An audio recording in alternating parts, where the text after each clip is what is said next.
শিক্ষা প্রতিষ্ঠানে 15টি বছর সকল রাজনৈতিক সংগঠন ছিল বিতাড়িত, একমাত্র ছাত্রলীগ আর ছাত্র শিবির ছাড়া বাংলাদেশে সমগ্র শিক্ষা প্রতিষ্ঠানে ঠিক কাকার প্রতিবারে ভাষার মতো কিন্তু ভাষা বেঁধে তারা ছিল।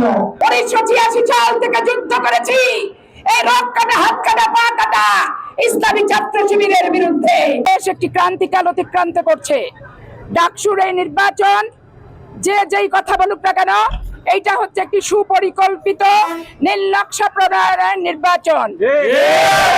এইখানে রেজাল্ট শিট কিভাবে কাকে কত পার্সেন্ট ভোট দেওয়া হবে, কোন হলে কিভাবে কত পার্সেন্ট ব্যক্তিকে বিজয়ী করা হবে, পার্থক্য কত থাকবে, ঠিক 1-11 মডেলের 8 সালে নির্বাচনের মডেল রাকসু, ডাকসু, জাকসু, এক্সু সবগুলোর জন্য নির্ধারিত করা হয়েছে। আজকে এই সরকারকে স্পষ্ট করে বলতে চাই যে 15 বছর বাংলাদেশের মানুষ ভোটের অধিকার পায় নাই। 15 বছর বাংলাদেশের মানুষ ভোটের অধিকার পায় নাই। ভোটের অধিকারের জন্য যে সংগ্রাম করেছে, যে লড়াই করেছে, সেই সংগ্রাম এবং লড়াইয়ের মর্যাদা, আত্মত্যাগ, আত্মহুতি, রক্তদানের আপনারা দিতে পারেননি। শিক্ষা প্রতিষ্ঠানে 15টি বছর সকল রাজনৈতিক সংগঠন ছিল বিতাড়িত, একমাত্র ছাত্রলীগ আর ছাত্র শিবির ছাড়া। ছাত্রলীগের ভিতরে জোড়াভুক্তা হিসেবে ছাত্র শিবির তাদের ভিতরে আশ্রয় দেয়। কাকের বাসার কোকিলের বাসার গল্প জানেন না? কাকের বাসায় কোকিল একজন বাসা বানাতে পারে আর একজন বাসা বানাতে পারে না। যে বাসা বানায় তার বাসাতেই ডিম পাড়ে আর ছাল পালে। আওয়ামী লীগের ভিতরেই জামাত সমগ্র বাংলাদেশে সমগ্র শিক্ষা প্রতিষ্ঠানে ঠিক কাকার কোকিলের বাসার মতো কিন্তু বাসা বেঁধে তারা ছিল।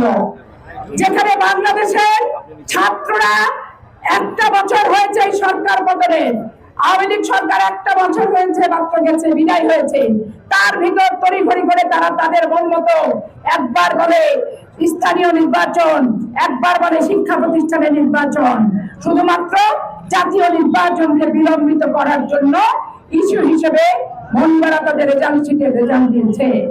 আজকে ঢাকা বিশ্ববিদ্যালয়ের সচেতন ছাত্র সমাজকে বলতে চাই, রাজশাহী বিশ্ববিদ্যালয়ের ছাত্র হিসেবে 1986 সাল থেকে যুদ্ধ করেছি, এই রক কাটা, হাত কাটা, পা কাটা ইসলামী ছাত্র শিবিরের বিরুদ্ধে। সেই যুদ্ধ চাঁপাইনবাবগঞ্জ জেলায় আমাকে এখন পর্যন্ত অব্যাহত রাখতে হয়েছে। এদের বন্টনা রাজনীতি আপনারা বোঝেননি।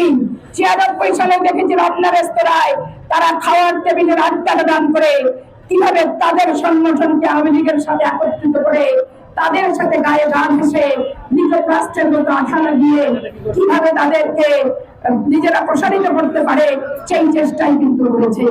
আজকে সমগ্র বাংলাদেশের মানুষ ডাকসুর নির্বাচনকে প্রত্যাখ্যান করে। ডাকসুর এই টাইপের নির্বাচন বাংলাদেশের মানুষ চায় না।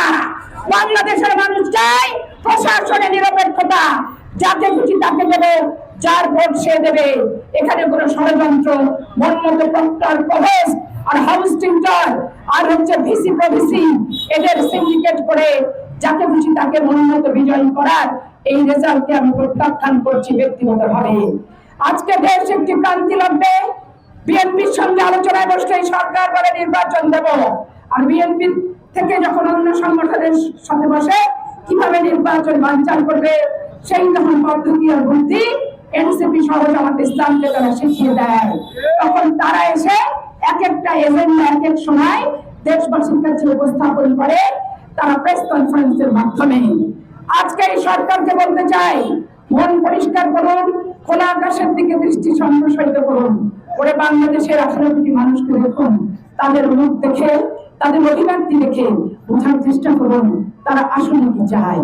তারা দেশে শান্তি চায়, তারা বাংলাদেশের নিরপেক্ষ নির্বাচন চায়, তারা বাংলাদেশের নিরপেক্ষ নির্বাচনের ভিত্তিতে সরকার গঠন করতে চায়, তারা দুর্নীতিমুক্ত সমাজ চায়, দুর্নীতিমুক্ত রাষ্ট্র চায়, দুর্নীতিমুক্ত সরকার চায়। আজকে কোথা থেকে বিদেশ থেকে নিয়ে এসছে কিছু মাত্র সংস্কার করার জন্য। সেই সংস্কারের লোকেরা খায় দায় গল্প করে, সেরা পেনশন আড্ডা নাচতে আসে, হাসতে হাসতে মিডিয়া কনফারেন্স করে, কতটুকুতে নোট অফ ডিসেন্ট আর কতটুকুতে ঐক্যবাদ এই নিয়ে বক্তৃতাদের দিয়ে ফাইল পত্র বদল দেওয়া করে যে শীততাপ নিয়ন্ত্রিত পক্ষে আরামায়েশ করে ঘুমান। আর বাংলাদেশের লক্ষ লক্ষ মানুষ আজকে গ্রীষ্মের তত্ত্বের মধ্যে দগ্ধ হচ্ছে, বর্ষাতে তারা পানিতে ভিজছে, আর শীতে তারা হাড় ভাঙা শীতের কাপড়িতে তারা থারথার করে কাঁপছে। তাদের দুঃখ, তাদের দুর্দশা, তাদের বেদনা, তাদের প্রত্যাশা উপলব্ধি করতে ব্যর্থ হয়েছে।